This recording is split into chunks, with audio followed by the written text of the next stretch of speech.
anatakiwa aombewe. Aombewe? Aombewe huyu. Au wengine haya neno gani la maombi unalijua wewe Feimomo? Ngoja nimuombe. Ila mngenisikiliza vipi? Achana na ujinga. Ila mngenisikiliza ninavyosema ndugu zangu. Mngenielewa. Sema nini? Wengine wanashikwa kwa visikio. Mshike tu. Ngoja.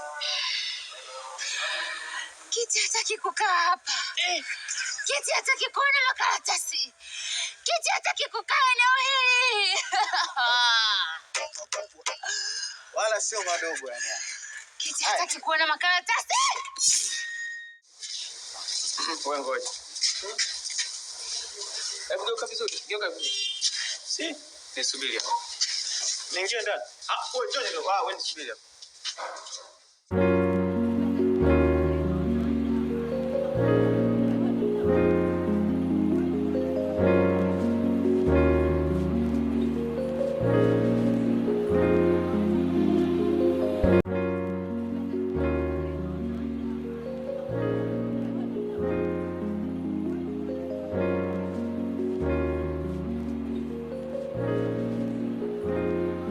Oh yes, kama kawaida leo tena hii hapa tumerejea tukiwa na kigongo kikali kabisa, na leo tumekuja katika mfumo wa comic. Tumekuja na series ambayo inafanya vizuri sana, inafahamika kama Memquartz School, ikiwa inarushwa kupitia channel ya Steve Mweusi. Ni moja kati ya comedy kali, ni moja kati ya series ambayo inatikisa kwa sasa katika upande mzima wa digital platforms. Sasa hii hapa ni kigongo kikali babake, ni episode ya 7 ya series hii ya kibabe sana. Tuende pamoja tukatazame nini kimejiri katika episode hii. Ni unyama isene kukumbusha tu kwamba unaungana nasi, hakikisha unabonyeza neno subscribe kumfanya vyema, kisha bonyeza alama kengele ili usipitwe na series kali za kijanja ambazo tunakuwa tukiziweka hapa kila day, kila siku na kila saa. Hii hapa ni episode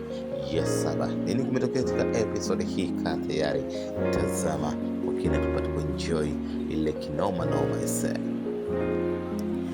Sasa tunajikumbusha tu kule tulikoishia, ambapo tuliona mwanadada akiwa amepandisha.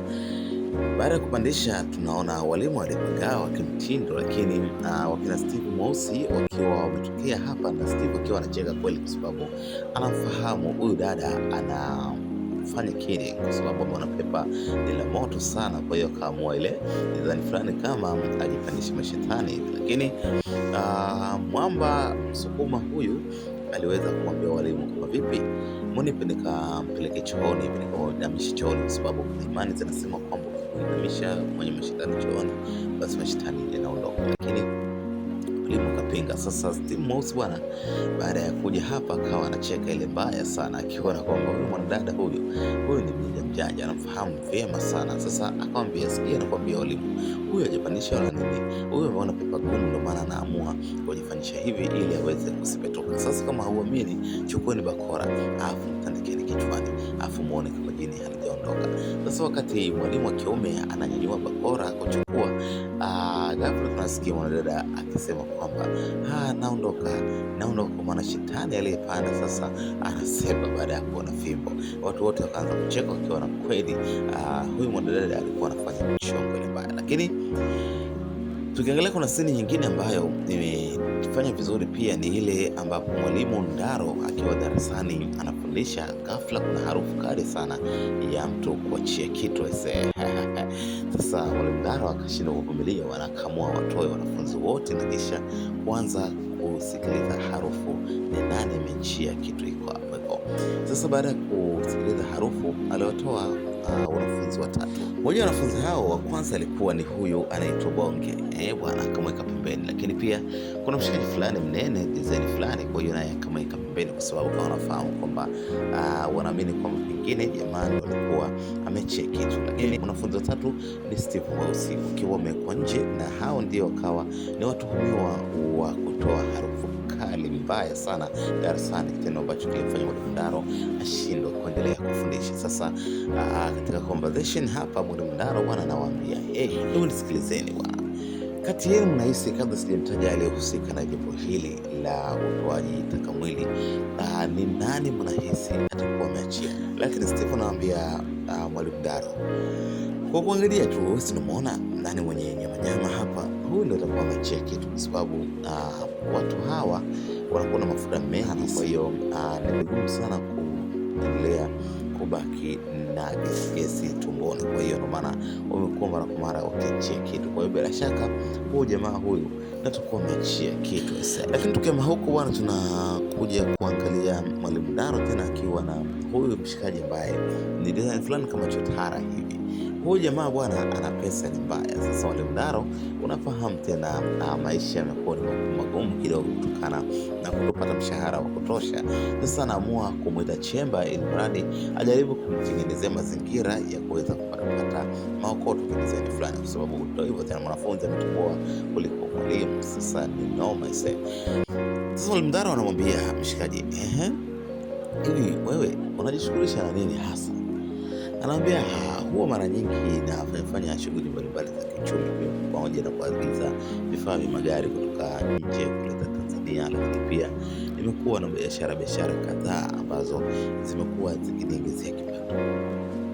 Mwalimu Ndaro anaambia, hebu acha masuala bwana, ina maana zote hizo ni zako? Anaambia, yes, of course ni zangu mwenyewe kabisa. Anaambia, sasa nakupa jambo moja, unajua ila usimwambie mtu. Hauwezi kufanya mazingira pale ya kuangalau hata na mimi nipate sehemu angalau kidogo, nifanye mazingira fulani hivi ya kupata kikazi. Mshikaji anamwambia, lakini wewe si mwalimu wewe, sasa utawezaje kufanya kazi kule ili hali huku pia ni mtumishi? Anaambia, sikia nikwambie, mimi naweza kufanya kote tu. Wakati nikitoka shuleni nakuja kupiga nini, alafu baada ya shuleni nakuja nafundisha kama kawaida. Si unajua tena, hebu fanya hivyo bwana, lakini hakikisha usimwambie mtu mwingine, sijui ukimwambia nitakuchapa. Anaambia, lakini tatizo lako wewe hauna utaalamu wala uzoefu na kazi zile, kwa hiyo sasa itakuwa ngumu. Anaambia, uzoefu nitaupatia hapo hapo. Anaona wote wanaofanya kazi walikuwa wazoefu kabla ya kupata kazi. Wewe ni hakikishie kama nitapata pale, alafu uzoefu nitapata hapo hapo, sawa? Na basi nitafikiria. Mara ghafla tunamwona Steve akiwa amekuja pale akiwa mwalimu, nimeenda kule lakini mwenyewe kasema hakopeshi kwa sasa. Ndaro anakasirika kwa kweli, huko anamwambia, wewe naye bora akili hauna, kwani ngombe lazima uje kuropoka hapa? Wewe ungesubiri tu unifuate pembeni uniambie sema mambo gani haya. Hebu nenda darasani. Huko ukijifanya kumsisitiza jamaa kumwambia kwamba ndio hivyo, uzingatie masomo, sio kwa sababu una hela, masomo na uzingatie. Ukifeli mitihani yangu akora ziko pale pale. Tumeelewana? So kwa jumla ni moja kati ya series kali sana, lakini pia nimependa upande wa kuchanganya rangi ya pictures, kwa maana unaona quality ya video imekuwa ni kali sana na rangi ya kibabe sana, jambo ambalo linanipa wasaha wa kuhisi kwamba jamani very very professional, na kwa maana amekuwa akitengeneza vitu kama hivi. Ni comedy lakini ilikuwa advanced sana. Wahusika ni wengi, lakini pia tumepata kuona wasanii mbalimbali wa singeli, lakini wengi nikiona wakiomba awepo mtu kama Leonardo ili aweze kuongeza udambu fulani, kwa sababu unafahamu kwamba Leonardo akikutana na Ndaro akikutana na Steve ni unyama ise. Lakini kuna mwamba fulani anaitwa Wanini na amekuwa akikisa sana. Wanini huyu ndio amekuwa ni talk of the town, amekuwa na maneno fulani pia yanayosababisha watu waonekane. Yes, hii ni full package comedy series ambayo kwa sasa inafanya unyama sana.